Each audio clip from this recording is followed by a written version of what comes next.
Hello, this is Chef John from foodwishes.com with Butcher's Nuggets. That's right, move over, chicken, because there's a new nugget in town. And yes, this is just a fancy foodie name for what is basically a fried multi-meat meatball, which would traditionally be made by grinding up all the leftover trimmings from the butcher shop. And yes, in case you're wondering, I did want to call these balls instead of nuggets. You know, for the alliteration. But then thought better of it. But no matter what you call these, they're incredibly delicious and dangerously addictive. So with that, let's go ahead and get started by mixing up something called a slurry. And that will begin with some panko-style breadcrumbs, although any kind of breadcrumb will work here. And then to that, we will add some kosher salt, which looks like a lot, but it's not. We have to season a whole pound of meat here. And then we're definitely also going to want some freshly ground black pepper, as well as a significant shaking of cayenne, followed by some finely minced fresh rosemary, as well as 1 large clove of crushed garlic. And by the way, I always like to use local ingredients when possible, but this time I'm actually going hyper-local, since that garlic came from my neighbor Jocelyn, and it was an heirloom variety of hardneck garlic called Music, which I really need to try to grow myself, because it is incredible. But anyway, we'll go ahead and finish this up with a splash of milk, and a dash or two of Worcestershire sauce. That's right, I've known how to pronounce that all along. And what we're going to do is give this a quick mix, and then let it sit on the counter for about 15 minutes, so as to give those breadcrumbs plenty of time to hydrate before we add them to our meat. So that is looking perfect right there. And we'll go ahead and set that aside, and move on to take a look at our meats. And what I'll be using for my butcher's nuggets is a half a pound of ground lamb and a half a pound of ground beef. And because I did buy these pre-ground, they tend to sometimes be compacted and compressed, which is why I like to take 2 forks and very carefully, very gently combine this all together before adding any other ingredients. And by mixing these meats together with a couple cold forks, instead of my large hot fingers, we will hopefully avoid smearing and overworking the meat, which is going to make it tough and rubbery. Okay, so by using this technique, we're going to end up with something that's much closer to freshly ground. And then what we'll do once our meats have been fairly well combined as shown, is go ahead and transfer in our slurry. And then the second verse, same as the first. We will go ahead and mix in our breadcrumb binder using the exact same 2-fork technique. Oh, and one thing to keep in mind when you're mixing something like this, no matter what method you're using, we still need to scoop and shape and bread these, which is really where the final mixing will occur. So basically, as soon as you think that binder is fairly well distributed, we are going to stop. And theoretically, we could start making our nuggets, but we don't want to. Right? What we really want to do is wrap this up and pop in the fridge for about an hour or so that it's thoroughly chilled before we bread it. Right? The colder the meat mixture, the easier it is to work with. So I went ahead and wrapped that up and popped it in the fridge, and then pulled it out about 60 minutes later, at which point we can finally turn this stuff into nuggets. And by nuggets, I mean balls.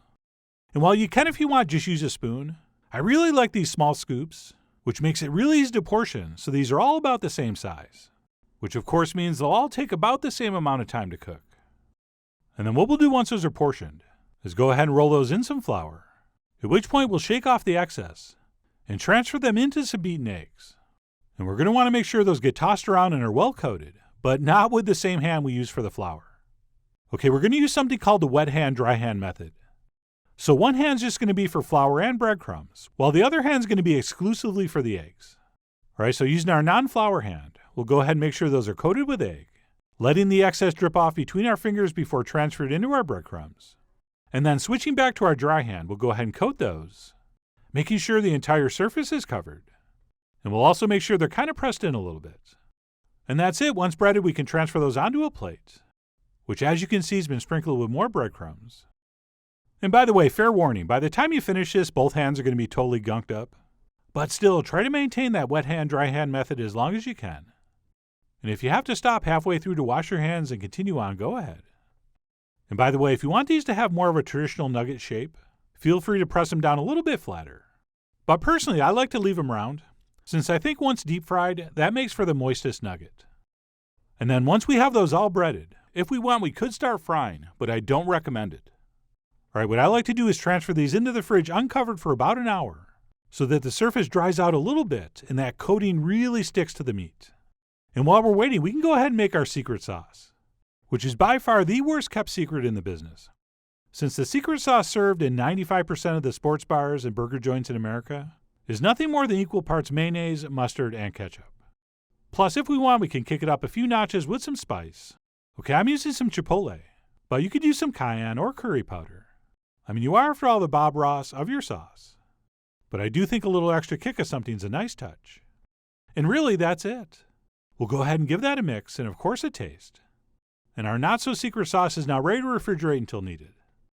And then, assuming our nuggets have rested sufficiently in the fridge, we can go ahead and fry those up, which we will do in 375-degree oil for about 3 to 4 minutes, or until just barely cooked through. And by the way, if you don't have a deep fryer, all you need to do is flatten these out a little bit so they're more like a patty, and then just pan fry them in about a half inch of oil for a couple minutes per side. And that really should work out just as well. Although I have to admit, if you have one of these little fryers, it really does a nice job. So I went ahead and cooked mine for about 3.5 minutes, at which point they look like this. And we'll go ahead and remove those to a paper towel lined plate, at which point we really do want to let these rest for 3 or 4 minutes. First of all, they're going to be too hot and you're going to burn your mouth and not taste anything. But we also want to give the inside of that nugget a couple minutes to finish cooking, and for that heat in the middle and on the surface to sort of even out. And while we're waiting, we can go ahead and secretly sauce our plate, which I think we should garnish with some pickled vegetables and maybe a couple olives, to sort of balance our rich, fat-forward nuggets. And of course, you can serve the sauce on the side as a dip, but the Fern Bar, where I stole this idea from, serves their sauce on the plate, so that's what I'm doing. And that's it. It's finally time to open mouth and insert nugget. And that, my friends, is just an extraordinarily delicious bite of food. Okay, that little extra gaminess from the lamb, I think, is what really makes these special. Which reminds me, for these to count as butcher nuggets, you need to use at least 2 kinds of meat. Okay, ground pork, ground veal, ground turkey would also work beautifully in these, as would something like a few chicken livers. Oh yeah, now that would be tasty.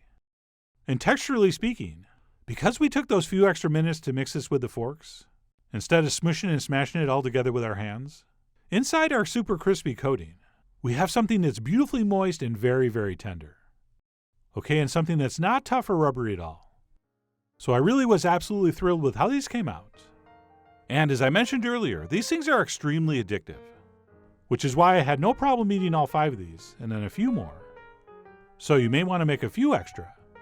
But anyway, regardless of how many you make, or how many different meats you use, or whether you call them nuggets or balls, I really do hope you give these a try soon. So head over to foodwishes.com for all the ingredient amounts and more info as usual. And as always, enjoy.